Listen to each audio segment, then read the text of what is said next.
people just think they're going to set out, a fold-up table with lemonade on it, and people are going to walk by and they're going to make so much money because everyone loves lemonade. But no one knows you're there. You're on the wrong street corner. You don't have a sign, whatever. It could be the best lemonade ever, but if no one knows you're there, it doesn't matter.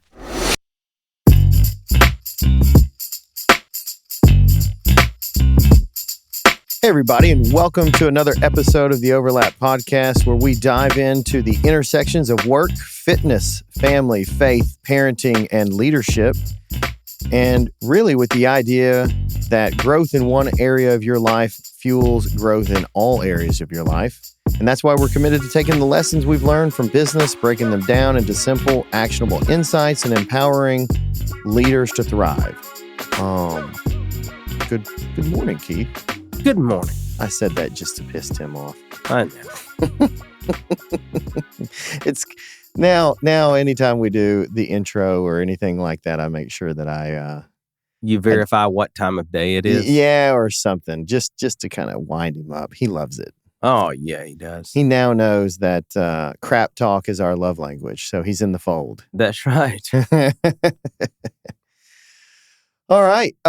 Hey, we've got a good episode today that's kind of been on the docket for a while, and something we know plenty about, which is mistakes. Yeah, and what I was just thinking, reading the title that you put on here, is 5 mistakes to avoid. Yeah. I have way more than that. Well, yeah, we just narrowed it down. We could have talked for 4 hours, and so I was just trying to get, not the top 5. I actually told Tim that. I was like, this is not the top 5. I don't think so. It's just 5.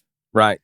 So don't send us your hate mail that these aren't even close to the top 5. No, please do send us your hate mail. Yeah, that'd be good. And let us know what other mistakes, because if you've made them, we've probably made them too. Yeah. So, speaking of mistakes, I feel like, well, and I was going to get into this later, but I was thinking about this the other day, and this being the episode, and just going, mistakes kind of get a bad rap in like in school or early in life. Everyone kind of gets chastised and maybe I don't know. They get it has a bad connotation when you make mistakes, but as you get older, you start to realize that mistakes are actually where you learn. And so the people that can fearlessly move forward, make a decision, see what works, what doesn't work, the mistake, and then learn from it, and then move forward again faster, those are the people that win. Yeah. In jiu-jitsu too. However, I do feel some people use losing or making mistake as a cop-out too. That old adage that when you lose, you learn. Yeah, well, you do though. Well, let me tell you, when you lose in the same mistake over and over and over again, you're not learning. Yeah. You're just copping out. When you lose, you learn. Man, you're right. That's actually fair. That's a good point. Oh, I've used it. I'm shocked. How long did I fall onto my hip? Oh my God, I was just thinking the same thing. I was long? Like, you did fall to your hip a lot. For 3 years. Yeah. Years, not just a little. And we were going to a lot of tournaments. Well, and I don't think that it was really because I was falling to my hip. I just thought I had a habit, and that may be something we need to talk about. What mistakes are you making that are actually habits? That you get form? Ingrained as a habit. Yeah. Yeah, that was just my habit. It really was. Yeah. Scott and I would be yelling, going, don't fall to your hip. Oh, God, there he goes. Yeah. And then when Jiba started coaching. Yeah, when we got good coaches. Yeah, he was, maybe that's when it changed. Hey, for you. And there it is. Maybe you need a coach. Maybe. It's the same. Maybe. Yeah. But really, man, the using it as a cop-out aside, in jiu-jitsu as well, another reason that is a good microcosm of learning for life learning is that when you're rolling or training, so if you've never been to a jiu-jitsu class, you're going to go to a jiu-jitsu class, you're going to warm up, They're going to show what the move of the week, the day, the month, whatever it is. I mean, depending on what school you go to or what series they're in, they'll show you a particular move. Then you will, practice that with a partner for, I don't know, 5, 6, 10 minutes, and then they'll add a little detail to it. You'll do that for another 5, 6, 10 minutes. Then they might add one more detail, or you might do specific training with that. And then the last 20 minutes is usually like live rolling. You're going to quasi compete against someone else in that class. And what I think lots of people get wrong, and I've been real conscious of this the last couple of years, is just lots of people stick with what is safe and they just do the safe thing in that sort of practice arena. And then they never try these new skills that they're trying to incorporate with, might be, no one's going to know what I'm talking about except for jujitsu guys, but like De La Hiva guard, I'm not good at it, but I've tried it so much now that it feels comfortable just throwing that in. And I get smashed. And I get into a bad situation all the time. But I'm like, I'm going to keep trying stuff and getting smashed until I can figure out what it is that I need to do, because at the level we're at, we should probably be able to play guard, Yeah, roll that into business, though. How do you do that in business? It's a little bit more difficult because there's money on the line, but I think it might be a situation where you start small. You don't go all in. We're trying this stuff not at Pans. We're trying this stuff on a Tuesday morning class, or a Thursday lunchtime class with people that some are bigger, some are smaller. You can kind of mix up your game. You can do those things. But in business, it might be like what we did in Foley, where we've got a concept that this type of branch is the way to go. And we've got a guy, and let's go down there and for as cheap as possible, let's give that branch this amount of work. It doesn't cost us anything to go and start it. The only thing it does cost is maybe separating this person's overhead over to that and just focusing on that, but the outcome should far outweigh it. And if it doesn't work, it just folds back in, or let's say starting So a mistake you're saying that we could avoid is taking real big chances on new things. Real big, yeah. You don't want to go get a $400,000 loan to go start another something new. Yeah, something new that you're not really sure. But you got to. You're real passionate about it. We're going to do Christmas lights. I hear that probably every other year for the last 20 years. Why don't we do Christmas lights? In a landscape company? Oh yeah, dude, all the time. I'm like, you're gonna hang Christmas lights. Yeah, I was like, number one, because we stay on the ground. So you need something. You need something in the air. Go call Chris Francis. That's what those guys do. They're used to it. They're doing it all the time. Chris Francis should go put up Christmas lights, not Sexton. What else? How much inventory do you have to buy for that? For Christmas lights? I'm like, right, I don't want to throw down $100 or $200 and then store it all over the winter and then get it out and make sure your inventory doesn't die. Just not die, but like get stepped all over and trashed. Look, Sid. Yeah. If you buy a bucket truck, Scott and I will use it. Oh my God. No. Just letting you know. No, you're not allowed.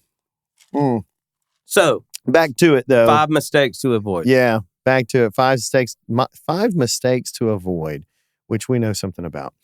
Number 1, Keith, what is it? Not knowing your market. Break that down. Man. It doesn't matter how great your product or service is, right? If you aren't reaching out to the right people, you're not going to be successful. Like you can have the best widget, but if you don't know who the widget is for, how do you get in touch with them? What's the price point they need it to be? I'm trying to make this as general as possible. You're just going to fail,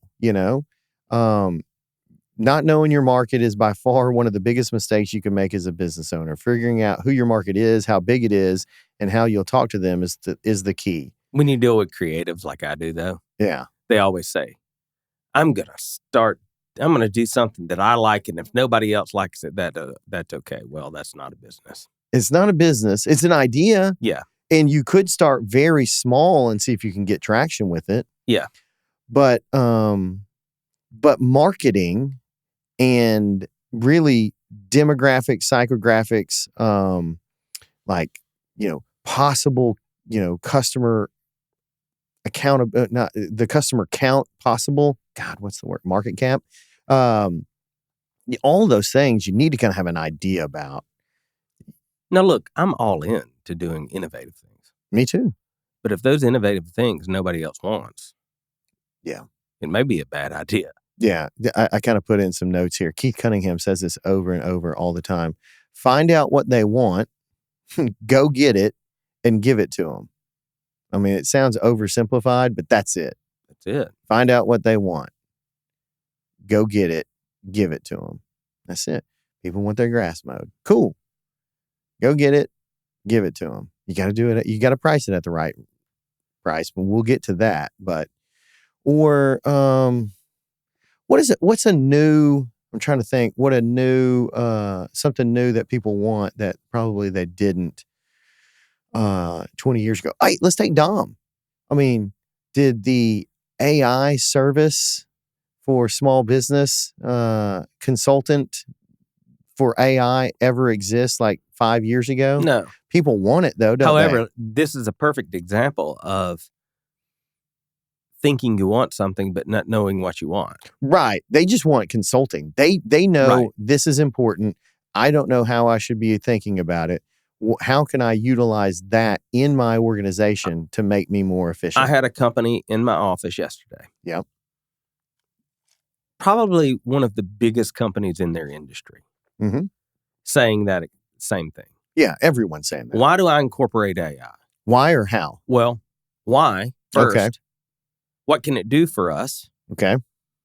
Everybody's wanting to do it for us, but they don't even know how to fill the void that we need yet with this new product. Yeah. So being on the cusp, and companies integrate new things to try to look cutting edge, but a lot of times they incorporate it like, probably in your industry, it would be much like autonomous mowers. Oh, yeah. How do you incorporate it? Well, how do you do it? Is it even feasible to do? I will have a great story on that in a few more weeks. I can't wait to hear. Oh, it's fantastic. Are you just incorporating new technology to look cool? Yeah. Or does it really fill a void? Or are you creating real efficiencies? Yeah. Yeah. So if you're the biggest in the market, everybody's going to try to sell you because you have the money to give them. Well, we will talk about that too in a second. That's one of the biggest problems. We just put not knowing your market as kind of a general one. Yeah. But back to it, I think Dom did a good job of going, hey, I know this stuff. Mm-hmm. What is my customer? What would a customer want? Okay, let me go get it for them. So let me package this thing in a thing that they can kind of, in a I guess a package that people understand, and it sort of connects their needs with what I'm capable of doing. And then I go give it to them. Yeah, he took a big business idea and brought it to small business. I think it's fantastic. And building solutions for small business. I mean, AI's been in big business for a long time. Right. And it really has. That's what people don't realize. But that's all who could afford it. Yeah. And what Dom did was simplify it into small business practices. Yeah. And package a product, which was great. Yeah, and we're talking about Dom. Is it Fritz?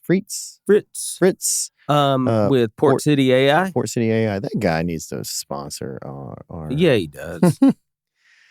But that's a big mistake. And just to bring it back to the basics on not knowing your market.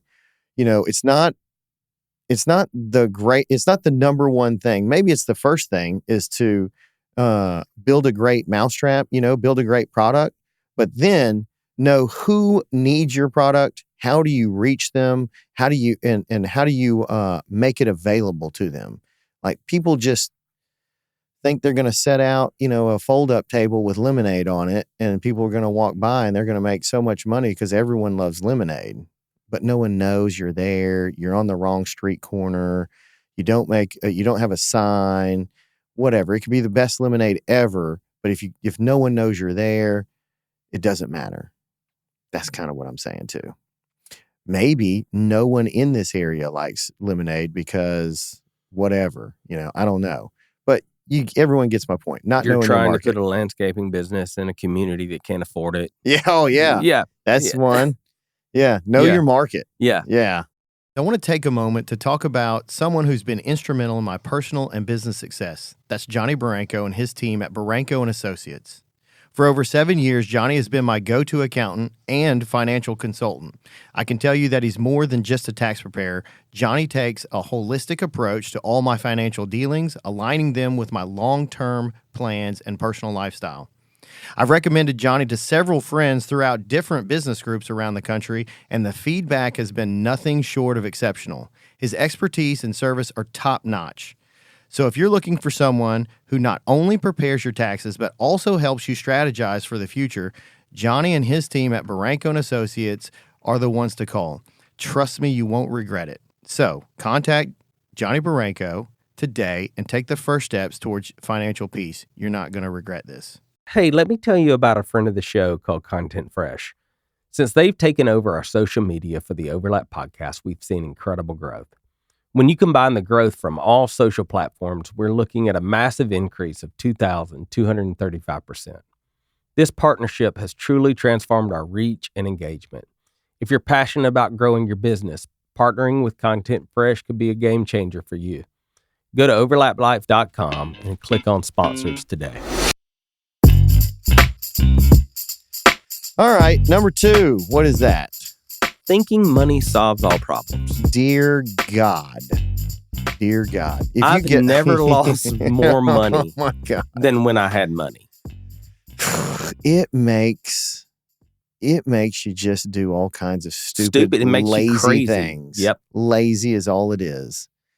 You're just abdicating responsibility by throwing money at a problem. But you get the point. You just because you have money doesn't mean you don't have problems. And when it comes to solving problems, just throwing money at it is like I said, lazy. It's non-creative. It doesn't usually get to the core problem. It only puts a Band-Aid on it, if it does. And you don't really learn from it anyways, other than down the road as you lost $20, $30, $40, $100,000 on a deal. It just you probably needed to be a little bit more bootstrappy like you used to be. I've done it a lot, especially with software.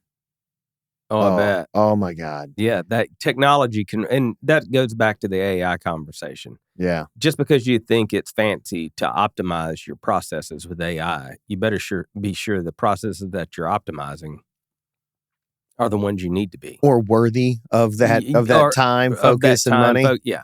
Yeah. When we talk about this, man, technology is really what I think about. How many times have I bought a new and flashy thing that I didn't need? Yeah. Equipment falls into that a lot. Mm-hmm. We switched softwares 3 times in 4 years. And every time, if you really calculate the cost, it's probably $100,000. Human time, consultants, and get ramp up and changeovers and all that stuff. Yeah, consultants love a software flip. Oh, they do. They love to we'll walk you through that. Yeah. Well, yeah. And, all 4, I want it clean and easy because I want everything, all of these services crammed into one sort of enterprise software, and it just has never worked. Now,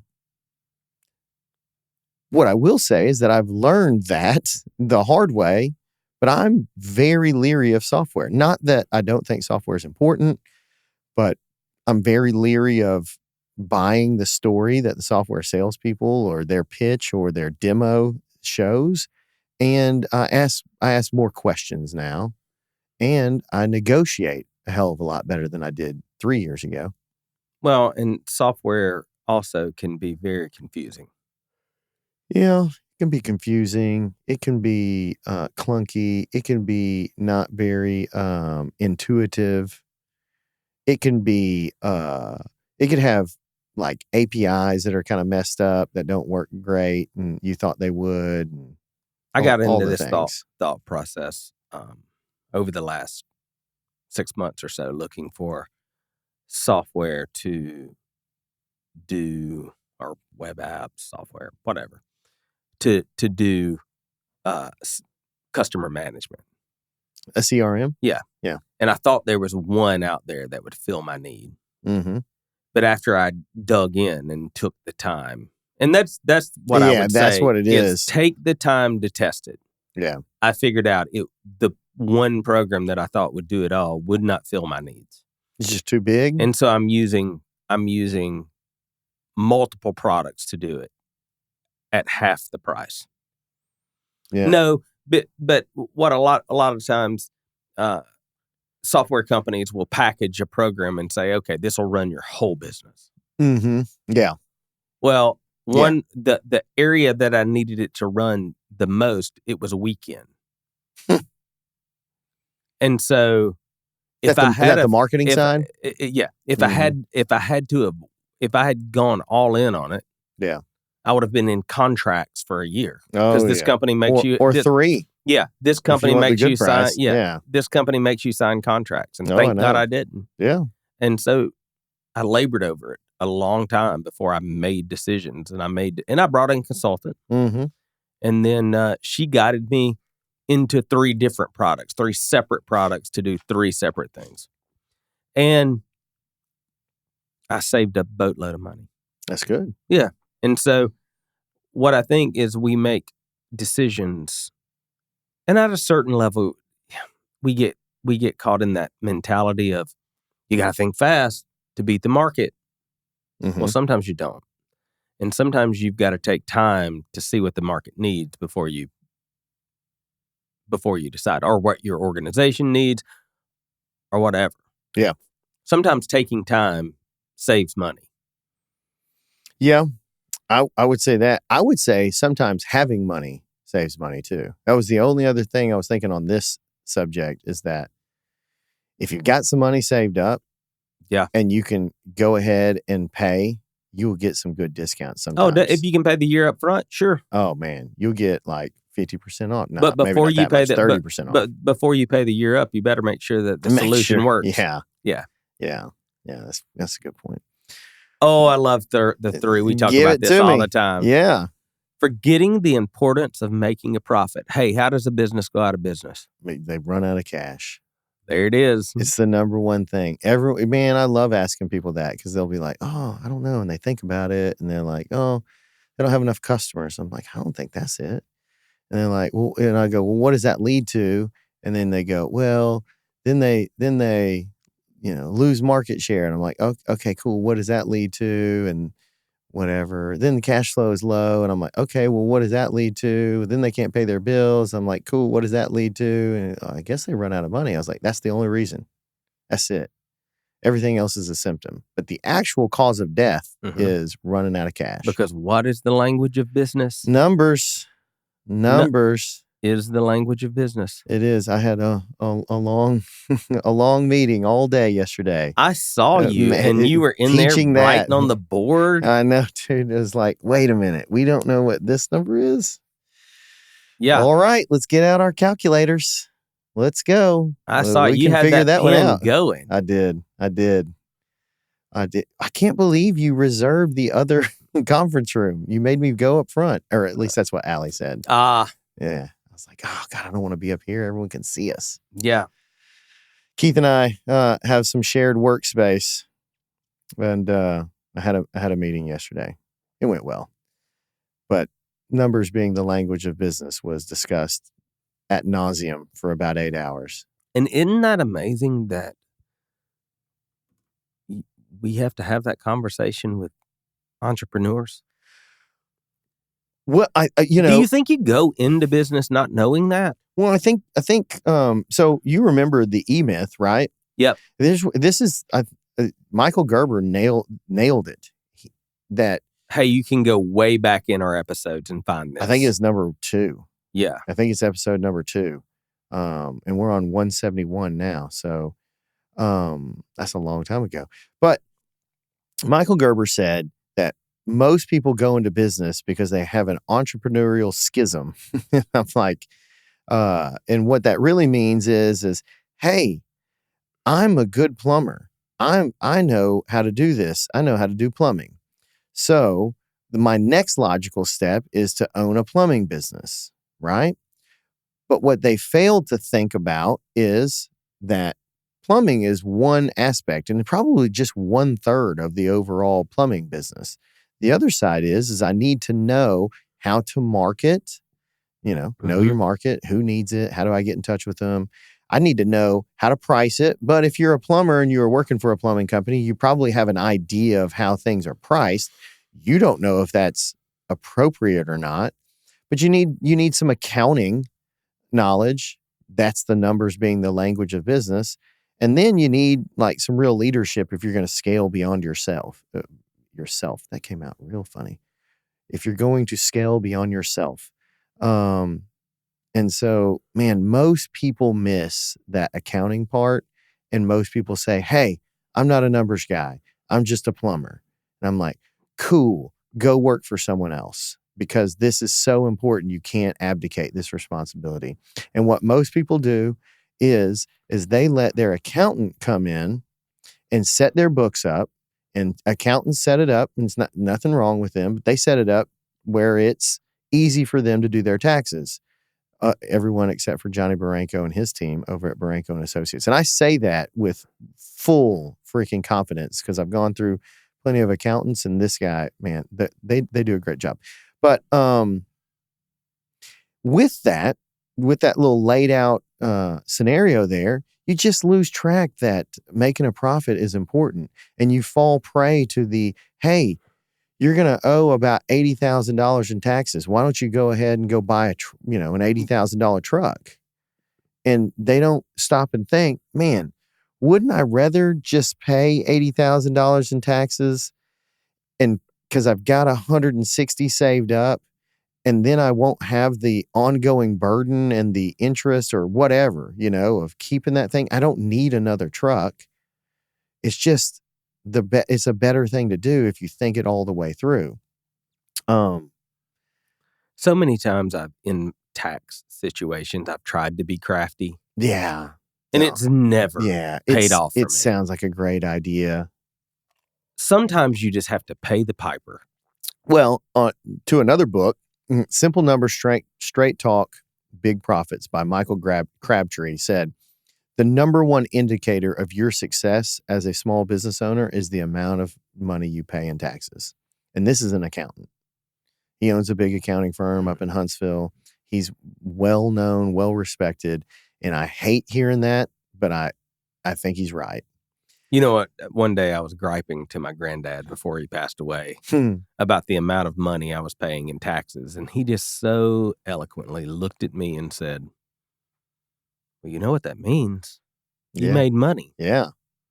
He was like, would you rather pay no taxes? Yeah. And be broke. That's right. But if you're going to pay taxes, you're going to make a profit. Back to that, I'll never forget that I was having a conversation with Chris May, the first time I ever met him, really. And he was talking about, hey, and I was like, oh, we were kind of getting to know each other. And he was, asking for some mentorship on something. I can't remember what. And I was like, well, just tell me about the business. And long story short, it was like, well, the first year we did this. I was like, cool, what'd you make? Well, really, I think we lost about that much. I'm like, oh, okay, first year. But the second year we made this. Cool, what'd you make? And he's like, well, we lost about this much. And I was like, okay. And I was like, where are you at now? Here. Okay, what do you anticipate to make? He's like, probably maybe break even or maybe this. And I was like, okay, we got to stop. We got to stop. Something like you can't keep moving forward, losing money.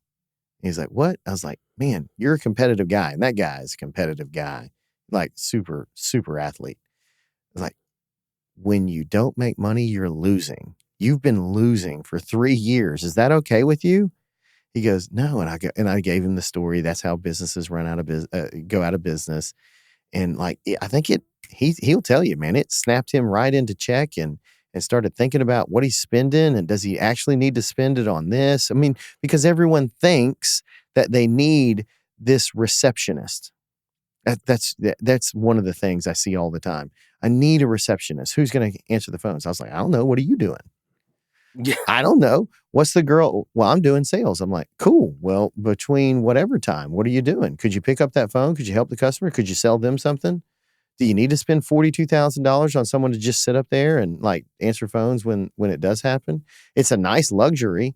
How many phone calls are you getting? I mean, you can go in there and see, but those kind of things, you just start cutting that stuff back and you start making money. You start making money, you can save up a little bit. Maybe you can add another service. Maybe you can add some money in some other places that's going to generate more money. And typically a receptionist is not going to sell a new product. Only you can. Yeah, not typically. I mean, you can get some good ones. I've had some good ones, but they usually elevate to something else. Shout out, Jamie. Yeah. But yeah, I mean, you got to make money. You got to make money. And so number 3, forgetting the importance of making a profit. You could have, this is another part, sorry, I know we're moving on, but you could have the best product ever. But if you don't price it right, where you can make money off of it, you will go out of business. You may not be able to ramp up fast enough, like some of these startups with a bunch of cash behind them. And all they're thinking about is growth, growth, growth, and not worried about losing money. All of our audience, I beg to say, is not in that category. But they hear those stories and they relate it to their situation, and it's not the same. However, the startups that I'm working with right now, if I go into and look at where they're failing, they overstaff every time. Oh, see, that's what I'm saying. They're overstaffed, I would say, by 50% most of the time. Elon, that's why Elon comes in there even with the kitchen sink. Yep. We're going to cut Twitter down by 70%. Yeah. If you want to look at immediate profit, and I've seen you do this. Yeah. Look at your staff. Yeah. Look at where you need to cut. Yeah, dude, that's it. Because a lot of it's overhead, Yeah. A lot of it is. If you're a small business owner looking to take your business to the next level, listen up. My good friend Chris Francis has spent over 20 years growing his tree care business to national success. Now he's partnered with Rick Miller, you've probably heard him here on the podcast before, Harvard MBA, and business consultant to create Roadmap for Growth, an online course to help you scale, build teams, and create systems that last. It's not just for the tree industry. This course applies to any small service business. Check out treebusiness.com or hit the link on the Overlap homepage to learn more. Hey guys, I want to tell you about my friend Wes Cody. He's the president of C2 Wealth Strategies, a financial advisory firm dedicated to providing personalized solutions for your financial needs. Wes and his team of professionals are passionate about helping clients create wealth and achieve financial freedom. At C2 Wealth Strategies, they believe in taking a holistic approach to financial planning and are committed to building long-lasting relationships with their clients, ensuring their financial well-being every step of the way. Don't leave your financial future to chance. Contact Wes and C2 Wealth today at c2wealth.com to schedule a consultation. Let Wes and his team help you build your financial future. Oh, number 4 is hard. Number 4, yeah. Although, yeah, it's hard, but man, it just is. You got to there's no excuses. You got to get better about this. Hey, we dropped a podcast last week that'll help you with this. Because if you're in the right community, you're going to have to learn to take criticism.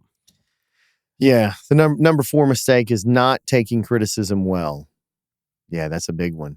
Yep. And that's just ego getting in the way. It is. If you're serious about it, it's just ego. I get it. I want to push back immediately. Although, speaking of community, I'm telling you, that peer group I was in for over 17 years, you weren't allowed to not take criticism, to take criticism badly.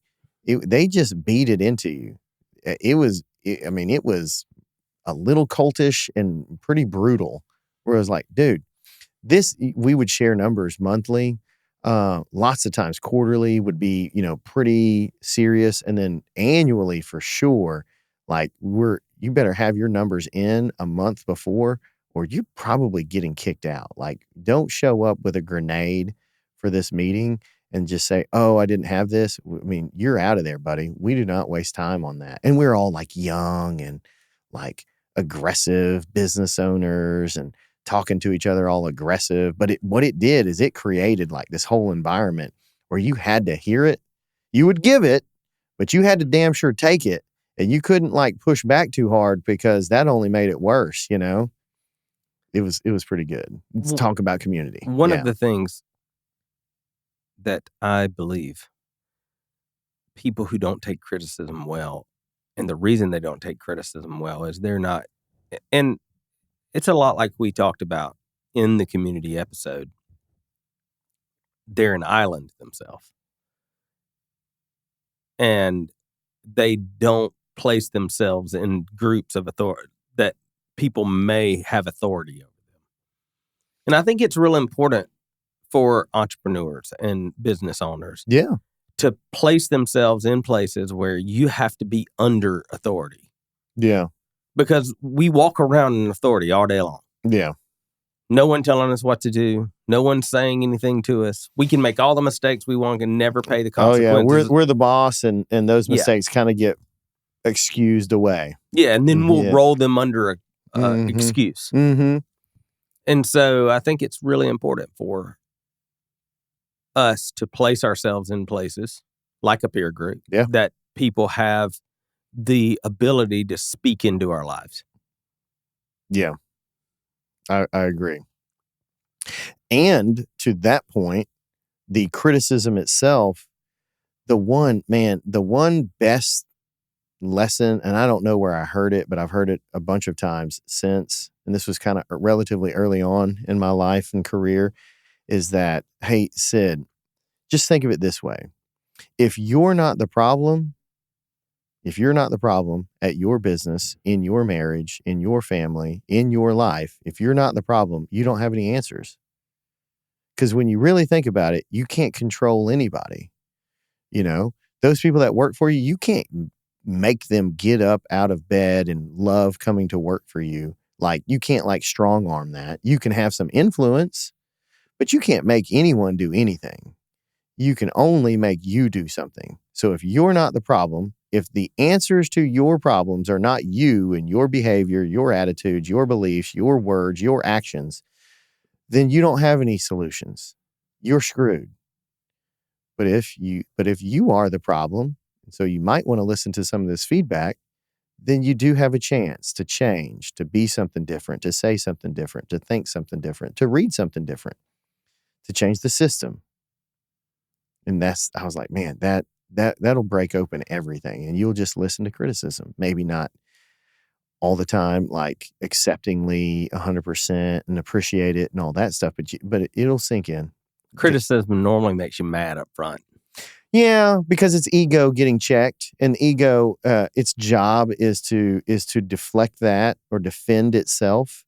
But it's kind of a primal kind of quick instinct or reaction. But man, just sit with it for 20 minutes and you'll probably know that, yeah, that was right. So about 10 years ago, I went through one of the hardest times of my life. Everything fell apart. Marriage, all of that good stuff. Business after that. And I was in the gym one day, and this is under my old office? This was... Yeah, it was under your old... Or over by McDonald's? No. It was under your old office, I think. And Scott looked at me and he said, do you realize how many times you said I can't? You've said this before, yeah. And first off, I got pissed. Because I was like, do you know what I've just been through? Yeah. And then I went home and I started thinking about it. And I started thinking about what the scripture has to say about words and that our words matter. And I realized that I had been going in there just vomiting at the mouth about my situations. Yeah. And he was absolutely right. And it was probably one of the most crucial, I mean, I'm sitting here 10 years later talking about it. Yeah. In my whole existence. Yeah. That someone would have the balls to say, God, just quit being such a baby. Yeah, and he didn't beat you over the head with it No, either. he just said it was one line. Yeah. Do you know how many times you've said I can't? Yeah. And so a lot of times criticism changes our perspective. And that's what, but I will say, you have to put good people in your life that can give you the criticism that's good. Yeah. And you have to decipher who is giving loving criticism or who's just trying to be destructive. Mm. Mm-hmm. Mm-hmm. All criticism you should not take. Mm-hmm. You've got to really take into account the source. That's a good point. That's a good point. So make sure the people that you take their criticism have the best out for you. Yeah. Yeah. One other aspect of this not taking criticism well, and maybe I should have started with this, but this is just one, is that most of the time we're talking to, business owners or founders or, leaders, and starting your own business or climbing the ladder requires immense skill, self-confidence, and determination.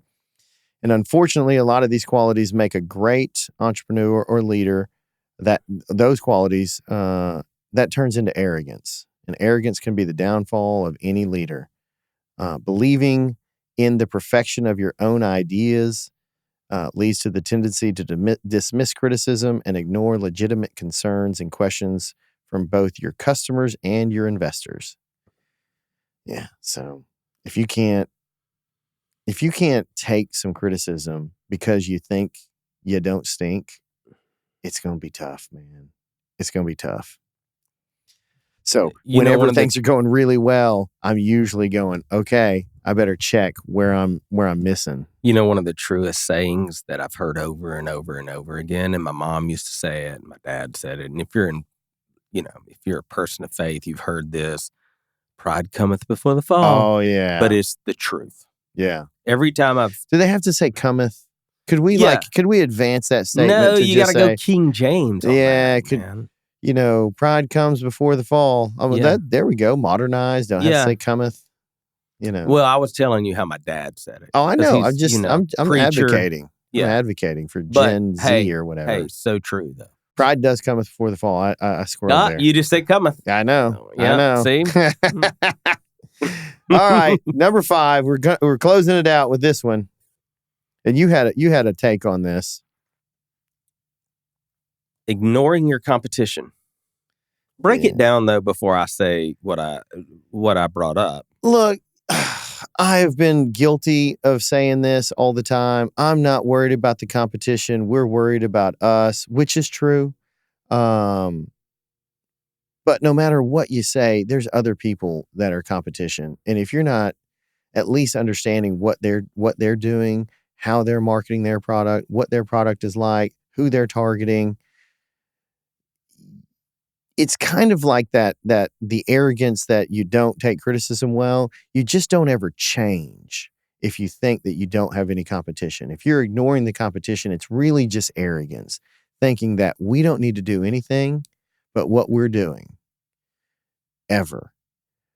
Doesn't matter that your competition is, having the same kind of customers, but they're developing a better mousetrap.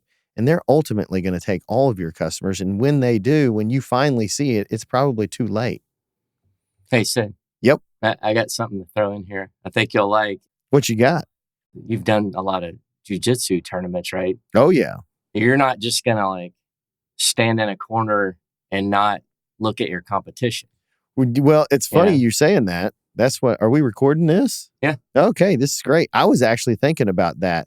There's a reason to go to competitions. I mean, it is almost like if you go to one competition, it almost propels you about 3 months worth of training jujitsu in one weekend. Would you say that's true? Yes. And part of that is one, you got to put your jujitsu on the line, but 2, it's more of a mind. It's a mental thing, but the other aspect is you get to see what's working for all these other people, because some schools use spider guard a lot, double spider guard and all those things. And you're like, oh man, I see what they're doing there. Not in our age group. Not in our age group. No, that's true. We really can't even get in that position. No, I like Spider Guard actually. Yeah. But I saw it working for lots of people. Yeah. In tournaments, Mm-hmm. So you're right, Tim. In jiu-jitsu, like you're not going to sit in the corner. You're not just going to focus on your one thing. You're gonna see other people, other things, other ideas, and going out and fighting your competition definitely makes you better. Faster. And there's also really no consequences in practice. And so having to compete, that's a good point. Lets you know, is what I'm practicing working? And so just like in business, there's really no consequences in the ideas, fleshing the idea out and getting it as a product. And so the market tests the validity. Yeah, it does. And so I can have all the ideas in the world. And what's happened to me a lot is I've waited to get the idea to the world and someone came out with it first. And so that's what ignoring your competition will do. Yeah. You'll end up last. Yep. Yeah. Or second, which may be worse. I don't know. It might be. It's the first loser. If you really don't have competition, you're probably in a market that doesn't have enough interest, to really be viable or scale. Right. So, and that brings me to my point is that a lot of times we become our own competition. Yeah, you were saying that. Flesh that out. Designing competing products with our main one. Oh, okay. Not following the market enough to be intuitive about what we need to change. Yeah. Staying blind, keeping a blind eye to the market. It's not that they're beating us, it's that we're avoiding it. Yeah, all of that I think sort of boils down to arrogance again. Like I said before, right. One of the things that comes to mind is you heard the whole story about Kodak having all the technology for digital cameras for years and not ever using it. Like they locked it up in a box because they didn't want to compete with their existing products. But they messed around so long. Is Kodak out of business now? Are they done? I think if they're not, they're real. I think they're in business somewhat. I saw Kodak sunglasses one time. Really? That was just a brand. Or was that Polaroid? I don't know. But Keith Efforting is Kodak in business. Kodak is in business. Oh my God. Well, they're not like they used to be 30 years ago. That's for sure. They are not. No. But I think they kind of got bought. They had to have. Yeah. They got bought by Eastman Kodak. So, I think Eastman bought them. So, but they had the technology for digital camera. Digital photos, digital cameras. However, there has been a renaissance of there film. Has been, but it's still kind of niche, like sure.